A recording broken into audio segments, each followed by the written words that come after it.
Okay, today we're going to do pin moves. They want a parallel 2.6 near center, high to low. So 2.6 is on the 13 side. These are on the 13 side. You can see this plug says 13. If it was on the 10 side, this would be plugged. So these are for the 10 side, and these two are for the 13 side. So we can choose either one of these, it doesn't matter which one.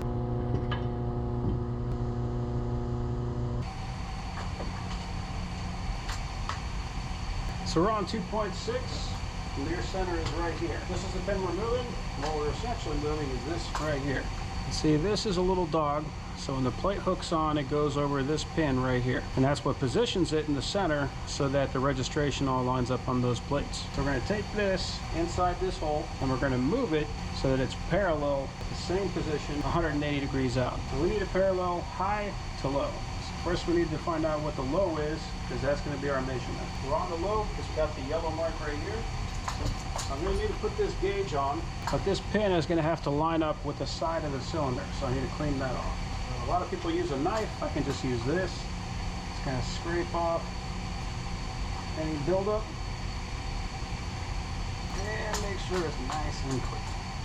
This is the most important part to be clean because the pin has to be perfectly pressed against this cylinder. This is a magnet. It's going to pull itself against that cylinder. I can turn it on and off. It's not terribly strong, but it's strong enough. So right now I got it off, and I'm going to line up these bolts right here with these holes. So they'll sit inside there.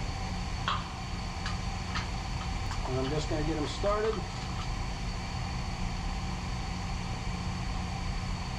So now this pin pushed out a little bit, so I have to make sure that's sunk in. And then this is to ensure that this is pressed all the way against it. So I'm just going to hammer that little spacer on. So now I'm going to turn the magnet on. I first press it as far as I can that way. And turn it on. So it's now locked against the cylinder. And I'm going to tighten up this side that's closest to the wall. And then I'll tighten up this one. And it doesn't have to be super tight. This is essentially just pulling everything against the cylinder so that you're going to have the same measurement every time. So this is the tool.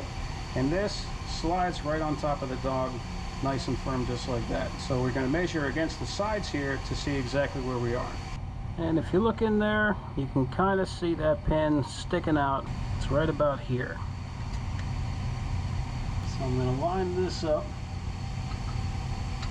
and drop it on. Now, you want to hold it in a position that you can duplicate. So some people hold it like this, some people hold it like this. There's also some little wiggle here that you want to take into account of. I always put one finger on this side and then one finger here. All right, so I'm pulling down and I'm pushing toward it. And I do that every single time, so it's always in the same position. So this is our micrometer. It is a Mitutoyo, and you can see we got this number 1, number 2, and that is 200 thousandths. And so if I move this dial, right now the 0 is lined up perfectly with the 2. So right now I'm at 200 thousandths even. If I move it up, now I'm at 201, 202, etc. And it goes all the way around until it goes back to 0, and that's 25. So right now I'm at 225 thousandths. And if I go up another 5, that'd be 230 thousandths. If I go around again, that is 250 thousandths. So in other words, that's a quarter of an inch. So that's 0.25 inches, 250 thousandths of an inch. So I'm going to put this guy on. I'm going to hold it to the side, and I'm going to bring it down. Okay, so right now I'm at 203, because I'm right at the 2, and then 3 thousandths on top of that. 203 thousandths, that's the measurement. So I have to duplicate that on the other side of the cylinder. I want to make sure that you remember to pull this rubber guy out.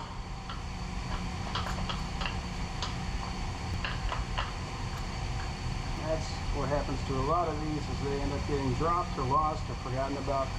So try not to do that.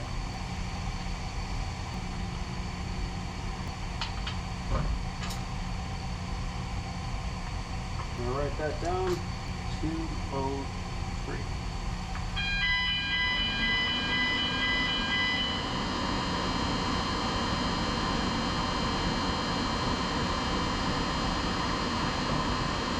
We're going to do all the same stuff.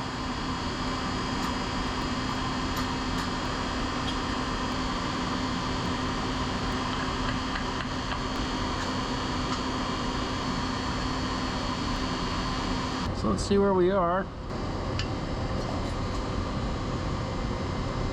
Alright, so it's at 2.24. So that was 21 thousandths out. First I'm going to spray it down with some brake cleaner.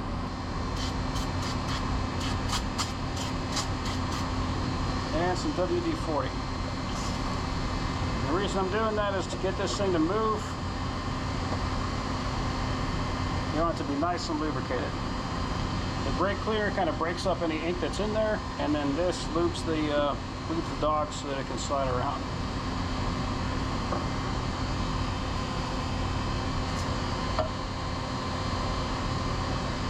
There's going to be 2 set screws, so I'm using this.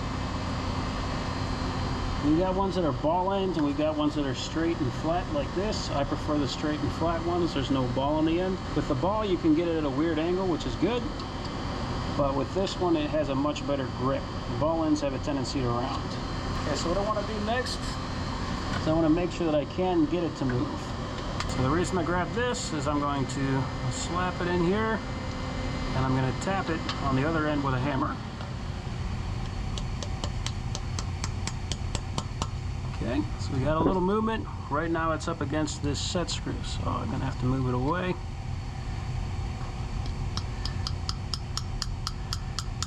The good news is it is moving.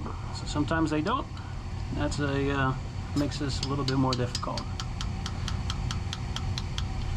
But moving is good. I'm going to set this in here, and I'm going to set my micrometer to 203, right where I want it, and then I'm going to push on this side right against it. Now the way you tighten these set screws down does matter. And some people say you have to leave this in. I found that that's not the case. But whichever side you tighten down first, that's going to be the side that it starts leaning to. So it's going to actually move that direction a little bit, most of the time. It's a little bit unpredictable. It depends a lot on how much material is in there, what exactly you got going on. But first I'm going to set this. I'm going to bring this out a little bit to give myself some room. I'm going to hold it in that direction just like with the last one and see what I get.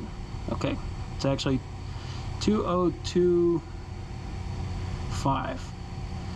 All right, so it's halfway between the 3 and the 2, so that's within a half a thousandth. So that's really good. I'm going to leave it right there. Usually people say if it's within 2 thousandths, it's good. So within 1/2 a thousandth, that's excellent.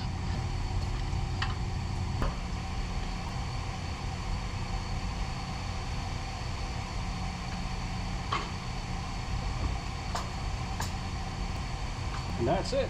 This one should be good to go.